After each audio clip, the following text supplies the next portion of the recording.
ಸ್ನೇಹಿತರು ನಮಸ್ಕಾರ. ನಾನು ನಿಮ್ಮ ರಾಕೇಶ್ ಆರುಂಡಿ. ಸಿಲಿಕಾನ್ ಸಿಟಿ ಬೆಂಗಳೂರಿನ ಹೊರವಲಯ ಈಗ ಮತ್ತೊಂದು ಮಹಾ ಸಂಘರ್ಷಕ್ಕೆ ಸಾಕ್ಷಿಯಾಗಿದೆ. ಒಂದು ಕಡೆ ರಾಜ್ಯ ಸರ್ಕಾರ ಕೋಟ್ಯಂತರ ರೂಪಾಯಿ ಹಣ ಹೂಡಿಕೆಯನ್ನು ಮಾಡಿ ಬೃಹತ್ ತಂತ್ರಜ್ಞಾನದ ಹಬ್ಬನ್ನು ನಿರ್ಮಾಣ ಮಾಡಲಿಕ್ಕೆ ಮುಂದಾಗಿದೆ. ಮತ್ತೊಂದು ಕಡೆ ನಮ್ಮ ಪ್ರಾಣ ಹೋದರೂ ಸರಿ ತಲತಲಾಂತರದಿಂದ ಸಾಕದಂಥ ಭೂಮಿಯನ್ನು ನಾವು ಬಿಡೋದಿಲ್ಲ ಅಂತ ಅನ್ನದಾತರು ಬೀದಿಗಿಳಿದಿದ್ದಾರೆ. ಹೌದು, ನಾವು ಹೇಳ್ತಾ ಇರೋದು ಆನೇಕಲ್ ತಾಲೂಕಿನ ಸ್ವಿಫ್ಟ್ ಸಿಟಿ ವಿವಾದದ ಬಗ್ಗೆ. ಇವತ್ತು ಮಡಿವಾಳದ KIADB ಕಚೇರಿ ರಣರಂಗವಾಗಬಿಟ್ಟಿತ್ತು.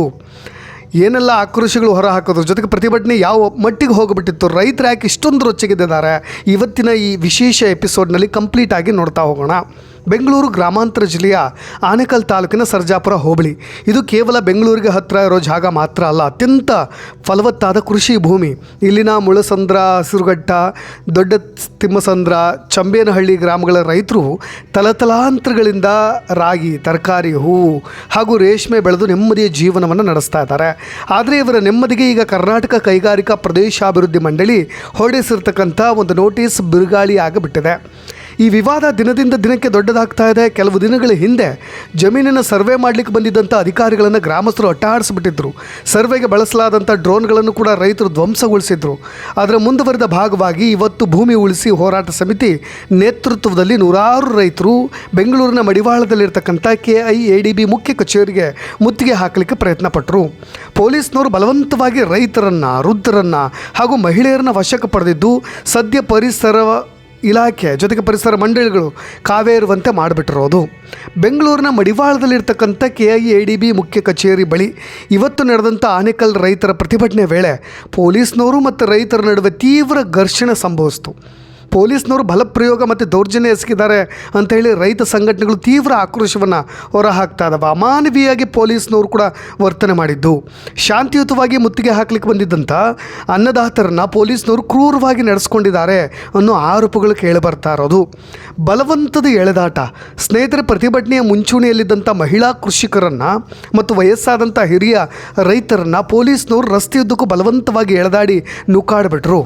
ಮಹಿಳಾ ಸಿಬ್ಬಂದಿಗಳ ಕೊರತೆ ಕೂಡ ಕಾಣ್ತಾ ಇತ್ತು. ಯಾಕೆಂದರೆ ಕೆಲವು ಕಡೆಗಳಲ್ಲಿ ಪುರುಷ ಪೊಲೀಸರೇ ಪ್ರತಿಭಟನಾ ನಿರತ ಮಹಿಳೆಯರನ್ನು ಕೂಡ ತಳ್ಳಾಡಿಬಿಟ್ರು ಅನ್ನೋ ಗಂಭೀರವಾದಂಥ ಆರೋಪಗಳು ಕೂಡ ಕೇಳಿಬರ್ತಾ ಇದ್ದಾವೆ. ಇದು ಸ್ಥಳದಲ್ಲಿ ತೀವ್ರ ವಾಗ್ವಾದಕ್ಕೂ ಕೂಡ ಕಾರಣವಾಯಿತು. ಇನ್ನು ಅರೆಸ್ಟ್ ಕಾರ್ಯಾಚರಣೆ. KIADB ಕಚೇರಿಯ ಗೇಟನ್ನು ಮುರಿದು ಒಳನುಗ್ಗಲಿಕ್ಕೆ ಪ್ರಯತ್ನಪಟ್ಟಂಥ ಭೂಮಿ ಉಳಿಸಿ ಹೋರಾಟ ಸಮಿತಿಯ ನಾಯಕರನ್ನ ಮತ್ತು ನೂರಾರು ರೈತರನ್ನು ಪೊಲೀಸ್ನವರು ದರದರನೆ ಎಳೆದುಕೊಂಡು ಹೋಗಿ ಪೊಲೀಸ್ ವ್ಯಾನ್ಗಳಿಗೆ ತುಂಬಿಬಿಟ್ರು. ಯಾವುದೇ ಮಾತುಕತೆಗೆ ಅವಕಾಶ ಕೊಡಲಿಲ್ಲ.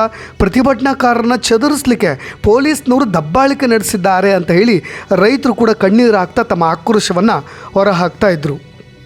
ಇನ್ನು ಲಘು ಲಾಠಿ ಪ್ರಹಾರ ಮತ್ತು ಜಟಾಪಟಿ, ದೂಡಾಟ ಮತ್ತು ಲಾಠಿ ಬೀಸುವಿಕೆ. ಪೊಲೀಸರು ಬ್ಯಾರಿಕೇಡ್ಗಳನ್ನು ಹಾಕಿ ರೈತರನ್ನು ತಡೀಲಿಕ್ಕೆ ಪ್ರಯತ್ನಪಟ್ಟಾಗ ಪರಿಸ್ಥಿತಿ ಕೈಮೀರಿ ಹೋಯಿತು. ಈ ವೇಳೆ ಪೊಲೀಸ್ನವರು ರೈತರ ಮೇಲೆ ಲಘು ಲಾಠಿ ಪ್ರಹಾರವನ್ನು ನಡೆಸಿದ್ರಿಂದ ಕೆಲವೊಬ್ಬರಿಗೆ ಸಣ್ಣ ಪುಟ್ಟ ಗಾಯಗಳು ಕೂಡ ಆದವು. ಶರ್ಟ್ ಹರಿದು ಕೂಡ ಆಕ್ರೋಶವನ್ನು ಹೊರಹಾಕಿಬಿಟ್ರು. ಪೊಲೀಸರ ಎಳೆದಾಟದ ರಭಸಕ್ಕೆ ಕೆಲ ರೈತರ ಶರ್ಟ್ಗಳು ಹರಿದು ಹೋದವು. ನಾವು ಭಯೋತ್ಪಾದಕರಲ್ಲ, ನಮ್ಮ ಭೂಮಿ ಕೇಳಲಿಕ್ಕೆ ಬಂದಂಥ ರೈತರು ಅಂತ ಅನ್ನದಾತರು ಪೊಲೀಸರ ವಿರುದ್ಧ ಘೋಷಣೆಗಳನ್ನು ಕೂಡ ಕೂಗಿದ್ರು. ಮತ್ತೊಂದೆಡೆ ಪೊಲೀಸರು ತಮ್ಮ ಕ್ರಮವನ್ನು ಸಮರ್ಥಿಸಿಕೊಂಡಿದ್ದು ಪ್ರತಿಭಟನಾಕಾರರು KIADB ಕಚೇರಿಯ ಸಾರ್ವಜನಿಕ ಆಸ್ತಿಗೆ ಹಾನಿ ಮಾಡಲಿಕ್ಕೆ ಪ್ರಯತ್ನಪಟ್ಟರು ಮತ್ತು ಕಾನೂನು ಸುವ್ಯವಸ್ಥೆ ಕಾಪಾಡಲಿಕ್ಕೆ ಮುಂಜಾಗ್ರತಾ ಕ್ರಮವಾಗಿ ಅವರನ್ನು ವಶಕ್ಕೆ ಪಡೆದುಕೊಂಡ್ವಿ ಅಂತ ಅವ್ರು ಹೇಳ್ತಾ ಇರೋದು. ಸ್ನೇಹಿತರೆ, ಸ್ವಿಫ್ಟ್ ಸಿಟಿ ಅಂದರೆ startups, work space, innovation, finance ಮತ್ತು ಟೆಕ್ನಾಲಜಿ ಅಂದರೆ ತಂತ್ರಜ್ಞಾನ ಮತ್ತು ಆರ್ಥಿಕ ಕೇಂದ್ರವನ್ನು ಸ್ಥಾಪನೆ ಮಾಡಲಿಕ್ಕೆ ಸರ್ಕಾರ ಇಲ್ಲಿ ಸಾವಿರಾರು ಎಕರೆ ಜಮೀನನ್ನು ಬಲವಂತವಾಗಿ ಸ್ವಾಧೀನಪಡಿಸ್ಕೊಳ್ಳಿಕ್ಕೆ ಮುಂದಾಗ್ತಾ ಇದೆ. ಇದೇ ಈಗ ಮಹಾ ವಿವಾದಕ್ಕೂ ಕೂಡ ಕಾರಣ ಆಗಿರೋದು. ನಮ್ಮ ಅಜ್ಜ ಮುತ್ತಜ್ಜರ ಕಾಲದಿಂದ ಈ ಭೂಮಿನ ನಮ್ಮ ಬದುಕ್ತಾ ಇದ್ದೀವಿ. ವರ್ಷಕ್ಕೆ 3 ಬೆಳೆ ಬೆಳಿತೀವಿ. ಇಂತಹ ಹಸಿರು ಭೂಮಿನ ಕಾಂಕ್ರೀಟ್ ಕಾಡು ಮಾಡೋಕ್ಕೆ ಬಿಡಬೇಕಾ? ನಮಗೆ ನಿಮ್ಮ ಕೋಟಿ ಕೋಟಿ ಪರಿಹಾರ ಬೇಡ, ನಮ್ಮ ಜಮೀನು ನಮಗೆ ಸಾಕು, ಜೀವ ಕೊಟ್ಟೆವು, ಜಮೀನು ಕೊಡೆವು ಅಂತ ಹೋರಾಟವನ್ನು ನಡೆಸ್ತಾ ಇದ್ದಾರೆ. ರೈತರು ಈ ಯೋಜನೆಯನ್ನು ಇಷ್ಟೊಂದು ಉಗ್ರವಾಗಿ ವಿರೋಧಿಸ್ತಾ ಇರೋದ್ರ ಹಿಂದೆ 3 ಪ್ರಮುಖವಾದಂಥ ಕಾರಣಗಳಿದ್ದಾವೆ. ಏಕಪಕ್ಷೀಯ ನಿರ್ಧಾರ ಅಂದರೆ ಸ್ಥಳೀಯ ಗ್ರಾಮ ಪಂಚಾಯಿತಿಗಳಾಗಲಿ ಅಥವಾ ಭೂಮಿ ಕಳೆದುಕೊಳ್ಳುವ ರೈತರಾಗಲಿ ಅವರಿಗೆ ಯಾವುದೇ ಮುನ್ಸೂಚನೆ ಕೊಡದೆ, ಯಾವುದೇ ಸಾರ್ವಜನಿಕ ಸಮಾಲೋಚನೆ ನಡೆಸದೆ ಅಧಿಕಾರಿಗಳು ಏಕಪಕ್ಷೀಯವಾಗಿ ಭೂಸ್ವಾಧೀನದ ಪ್ರಾಥಮಿಕ ಅಧಿಸೂಚನೆ ಹೊರಡಿಸಿದ್ದಾರೆ. ಇದು ಮೊದಲನೇದು. ಇನ್ನು ಫಲವತ್ತಾದಂಥ ಭೂಮಿಯನ್ನು ನಾಶ ಮಾಡಲಿಕ್ಕೆ ಕೃಷಿ ಮಾಡಲು ಬಾರದ ಬರಡು ಭೂಮಿಯನ್ನು ಬಿಟ್ಟು ಅತ್ಯುತ್ತಮವಾಗಿ ಬೆಳೀತಕ್ಕಂಥ ಹಸಿರು ಜಮೀನನ್ನೇ ಸರ್ಕಾರ ಟಾರ್ಗೆಟ್ ಮಾಡ್ತಾ ಇದೆ ಅನ್ನೋದು ರೈತರ ಆಪಾದನೆ. ಇನ್ನು ಪರಿಸರ ವಿನಾಶದ ಆತಂಕ. ಈ ಭಾಗದ ಜೀವನಾಡಿಯಾಗಿರ್ತಕ್ಕಂಥ ಮುತ್ತನಲ್ಲೂರು ಕೆರೆ ಮತ್ತು ಸುತ್ತಮುತ್ತಲಿನ ಪರಿಸರ, ವನ್ಯಜೀವಿಗಳು ಅಂದರೆ ನವಿಲಿದ್ದಾವೆ, ಜಿಂಕೆ ಇದ್ದಾವೆ, ಅವುಗಳ ಆವಾಸ ಸ್ಥಾನ ಇದು. ಈ ಬೃಹತ್ ಕೈಗಾರಿಕಾ ಹಬ್ನಿಂದಾಗಿ ಸಂಪೂರ್ಣ ನಾಶವಾಗಿ ಹೋಗುತ್ತೆ. ಇನ್ನೊಂದು ಕಡೆ ಸರ್ಕಾರ ಹೇಳ್ತಾ ಇರೋದೇನು ಅಂದರೆ ಬೆಂಗಳೂರಿನ ಮೇಲಿನ ITBT ಒತ್ತಡವನ್ನು ಕಡಿಮೆ ಮಾಡಲಿಕ್ಕೆ ಹೊಸ ಸ್ಯಾಟಲೈಟ್ ಸಿಟಿಗಳ ಅಗತ್ಯ ಇದೆ. ಸ್ವಿಫ್ಟ್ ಸಿಟಿಯಿಂದ ಲಕ್ಷಾಂತರ ಉದ್ಯೋಗಾವಕಾಶಗಳು ಸೃಷ್ಟಿಯಾಗುತ್ತೆ. ಜಾಗತಿಕ ಮಟ್ಟದ ಕಂಪನಿಗಳು ಇಲ್ಲಿ ಹೂಡಿಕೆ ಮಾಡಲಿಕ್ಕೆ ಮುಂದೆ ಬರ್ತಾ ಇದ್ದಾವೆ. ನಿಯಮಾವಳಿಗಳ ಪ್ರಕಾರವೇ ರೈತರಿಗೆ ಮಾರುಕಟ್ಟೆ ದರಕ್ಕಿಂತ ಹೆಚ್ಚಿನ ಪರಿಹಾರ ನೀಡ್ತಾ ಇದ್ದೀವಿ ಅನ್ನೋದು ಅಧಿಕಾರಿಗಳ ಮಾತು. ಆದರೆ ವಿವಾದದ ಹಿಂದಿರತಕ್ಕಂಥ ಪ್ರಮುಖ ಆರ್ಥಿಕ ಮತ್ತು ತಾಂತ್ರಿಕ ಕಾರಣಗಳನ್ನು ಅರ್ಥ ಮಾಡ್ಕೊಳ್ಬೇಕು. ವೀಕ್ಷಕರೇ, ಸ್ಥಳೀಯರ ಉದ್ಯೋಗದ ಆತಂಕ ನೋಡಿ. ಇಲ್ಲಿ ರೈತರು ರಾಗಿಗಿಂತ ಹೆಚ್ಚಾಗಿ ಆರ್ಥಿಕವಾಗಿ ಲಾಭದಾಯಕವಾಗಿರ್ತಕ್ಕಂಥ ರೇಷ್ಮೆ ಕೃಷಿ ಮತ್ತು ತರಕಾರಿಯನ್ನು ಬೆಳೀತಾ ಇರೋದು. ಭೂಮಿ ಕಳೆದುಕೊಂಡ್ರೆ ತಮಗೆ ಕೇವಲ ಹೌಸ್ ಕೀಪಿಂಗ್ ಮತ್ತು ಸೆಕ್ಯೂರಿಟಿ ಗಾರ್ಡ್ ಕೆಲಸ ಸಿಗಬಹುದೇ ವಿನಃ ಹೈಟೆಕ್ ಸಿಟಿಯಲ್ಲಿ ಯಾವುದೇ ಉದ್ಯೋಗ ಸಿಗೋದಿಲ್ಲ ಅನ್ನೋದು ರೈತರ ಅಳಲು. ಇನ್ನು ಹೆಬ್ಬಾಳ ಭೂ ವಿವಾದ ಕೂಡ ಎಕ್ಸಾಂಪಲ್. KIADB ಸಂಸ್ಥೆಯ ಮೇಲಿರ್ತಕ್ಕಂಥ ನಂಬಿಕೆ ಕೊರತೆ. ಯಾಕೆಂದರೆ ಈ ಪ್ರತಿಭಟನೆ ತೀವ್ರವಾಗಲಿಕ್ಕೂ ಕೂಡ ಅದೇ ಕಾರಣ. ಈ ಹಿಂದೆ ಹೆಬ್ಬಾಳದಲ್ಲಿ ಸಾರಿಗೆ ಹಬ್ಗಾಗಿ ರೈತರಿಂದ ಜಮೀನನ್ನು ಪಡೆದು 20 ವರ್ಷಗಳು ಕಳೆದರೂ ಕೂಡ ಸೂಕ್ತ ಪರಿಹಾರ ನೀಡದೆ ಖಾಸಗಿ ರಿಯಲ್ ಎಸ್ಟೇಟ್ ಕಂಪನಿಗಳಿಗೆ ಹಸ್ತಾಂತರಿಸಿದಂಥ ಇತಿಹಾಸವನ್ನು ಇಲ್ಲಿನ ರೈತರು ನೆನಪು ಮಾಡ್ಕೊಳ್ತಾರೆ. ಇನ್ನು ಪರಿಹಾರದ ಮೊತ್ತ ಮತ್ತು ಸರ್ಕಾರದ ಸಂಧಾನ ಯತ್ನ ವಿಫಲ ಆಗ್ತಾ ಇರೋದು. ಮೊದಲಿನ ಆಫರ್ ಸರ್ಕಾರ ಆರಂಭದಲ್ಲಿ ಪ್ರತಿ ಎಕರೆಗೆ 3 ಕೋಟಿ ರೂಪಾಯಿ ಪರಿಹಾರ ನಿಗದಿಪಡಿಸಿತ್ತು. ರೈತರ ತಿರಸ್ಕಾರ. ಸರ್ಜಾಪುರ ಭಾಗದಲ್ಲಿ ರಿಯಲ್ ಎಸ್ಟೇಟ್ ಉದ್ಯಮದ ತೀವ್ರ ಬೆಳವಣಿಗೆಯಿಂದಾಗಿ ಪ್ರಸಕ್ತ ಮಾರುಕಟ್ಟೆ ದರ ಇದಕ್ಕಿಂತ ಹೆಚ್ಚಾಗಿದೆ. ಹೀಗಾಗಿ ರೈತರು ಈ ಮೊತ್ತಕ್ಕೆ ಒಪ್ಪಿಲ್ಲ ಅನ್ನೋ ಮಾತಿದೆ. ಇನ್ನು ಸರ್ಕಾರದ ಇತ್ತೀಚಿನ ನಡೆ.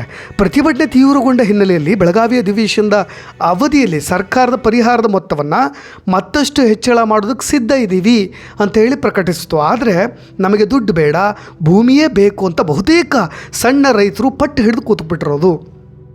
ಸ್ನೇಹಿತರೆ, ಇವತ್ತು ಮಡಿವಾಳದ KIADB ಕಚೇರಿ ಮುಂದೆ ಕಂಡಂಥ ದೃಶ್ಯಗಳು ಯಾವುದೇ ನಾಗರಿಕ ಸಮಾಜ ತಲೆ ತಗ್ಗಿಸುವಂತಿದ್ವು. ತಮ್ಮ ಹಕ್ಕು, ತಮ್ಮ ತಲತಲಾಂತರದಿಂದ ಜಮೀನಿಗೋಸ್ಕರ ಶಾಂತಿಯುತವಾಗಿ ಹೋರಾಟ ಮಾಡಲಿಕ್ಕೆ ಬಂದಂಥ ಅನ್ನದಾತರನ್ನ ಪೊಲೀಸರು ಕ್ರೂರವಾಗಿ ಎಳೆದಾಡಿಬಿಟ್ರು. ವೃದ್ಧರು, ಮಹಿಳೆಯರು ಅನ್ನೋದೇ ಬಲಪ್ರಯೋಗ ಮಾಡಿ ವ್ಯಾನ್ಗಳಿಗೆ ತುಂಬಿಬಿಟ್ರು.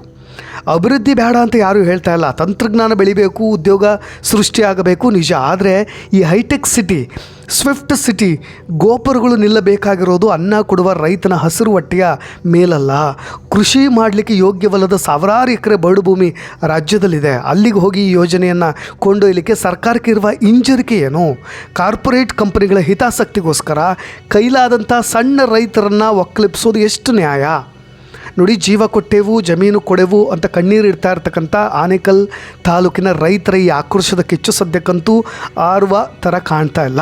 ಸರ್ಕಾರ ಇನ್ನಾದರೂ ಹಠ ಬಿಟ್ಟು ರೈತರ ಜೊತೆ ಕೂತು ಸಂಧಾನ ಮಾಡಬೇಕು, ಅಥವಾ ಬಲವಂತದ ಭೂಸ್ವಾಧೀನಕ್ಕಾಗಿ ಮುಂದಾಗಿ ಅನ್ನದಾತರ ಶಾಪಕ್ಕೆ ತುತ್ತಾಗಬಾರದು. ಇವತ್ತು ಬೆಂಗಳೂರಿನ ರಸ್ತೆಯಲ್ಲಿ ಹರಿದಿದ್ದು ಕೇವಲ ರೈತರ ಬೆವರ ಹನಿಗಳಲ್ಲ, ಅದು ಅನ್ನ ಕೊಡುವ ದೇವಸ್ಥಾನದಂತಿರುವ ಭೂಮಿಯನ್ನು ಉಳಿಸಿಕೊಳ್ಳಲು ಅನ್ನದಾತರು ಸುರಿಸಿರ್ತಕ್ಕಂಥ ಕಣ್ಣೀರು. ತಲತಲಾಂತರದಿಂದ ರಾಗಿ, ತರಕಾರಿ ಬೆಳೆದು ಇಡೀ ಬೆಂಗಳೂರಿಗೆ ಅನ್ನ ಹಾಕದಂಥ ಆನೇಕಲ್ನ ರೈತರು ಇವತ್ತು ಭಯೋತ್ಪಾದಕರಂತೆ ರೋಡ್ನಲ್ಲಿ ದರದರನೇ ಎಳೆಯಲ್ಪಟ್ಟಿದ್ದಾರೆ. ಮಹಿಳೆಯರು, ವೃದ್ಧರು ಎನ್ನದಂತೆ ಪೊಲೀಸ್ನವರು ಬಲಪ್ರಯೋಗ ಮಾಡಿ ವ್ಯಾನ್ಗಳಿಗೆ ತುಂಬಿಬಿಟ್ಟಿದ್ದಾರೆ. ಅವರು ಒಂದೇ ಒಂದು ತಪ್ಪು ಏನಪ್ಪ ಅಂದರೆ, ನಮ್ಮ ಹೊಟ್ಟೆ ಮೇಲೆ ಹೊಡೆದು ಕಾಂಕ್ರೀಟ್ ಕಾಡು ಕಟ್ಟಬೇಡಿ, ನಮಗೆ ಕೋಟಿ ಕೋಟಿ ದುಡ್ಡು ಬೇಡ, ನಮಗೆ ತಾಯಿ ಥರ ಇರ್ತಕ್ಕಂಥ ಭೂಮಿ ಸಾಕು ಅಂತ ಕೇಳಿದ್ದು. ಅಭಿವೃದ್ಧಿಯ ಹೆಸರಿನಲ್ಲಿ ಹೈಟೆಕ್ ಗೋಪುರಗಳನ್ನು ಕಟ್ಟಲಿಕ್ಕೆ ಹೊರಟಿರ್ತಕ್ಕಂಥ ಸರ್ಕಾರಕ್ಕೆ ರಾಜ್ಯದ ಇನ್ನುಳಿದ ಭಾಗಗಳಲ್ಲಿರೋ ಬರಡು ಭೂಮಿಗೆ ಕಣ್ಣಿಗೆ ಕಾಣ್ತಿಲ್ವ? ಹಾಗಾದರೆ ಜಾಗತಿಕ ಕಂಪನಿಗಳ ಹಿತಾಸಕ್ತಿ ಕಾಯಲಿಕ್ಕೆ ವರ್ಷಕ್ಕೆ 3 ಬೆಳೆ ತೆಗೆಯುವ ಹಸಿರು ಹೊಲಗಳನ್ನೇ ಬಲಿ ಕೊಡಬೇಕಾ? ಕಾರ್ಪೊರೇಟ್ ಕುಬೇರರ ಉದ್ಧಾರಕ್ಕೋಸ್ಕರ ಸಣ್ಣ ಸಣ್ಣ ರೈತರನ್ನ ಬೀದಿಗೆ ತೊಳೋದು ಯಾವ ಸೀಮೆಯ ನ್ಯಾಯಸ್ವಾಮಿ? ಅದನ್ನೇ ನಾನು ಪ್ರಶ್ನೆ ಮಾಡ್ತಾ ಇರೋದು. ಈ ಘಟನೆಗೆ ಸಂಬಂಧಪಟ್ಟ ಹಾಗೆ ನಿಮ್ಮ ಅಭಿಪ್ರಾಯ ಕೂಡ ಇಂಪಾರ್ಟೆಂಟ್ ಆಗುತ್ತೆ, ಅದನ್ನು ಕೂಡ ತಿಳಿಸ್ಬೋದು ಅಂತ ಹೇಳ್ತಾ ಧನ್ಯವಾದ.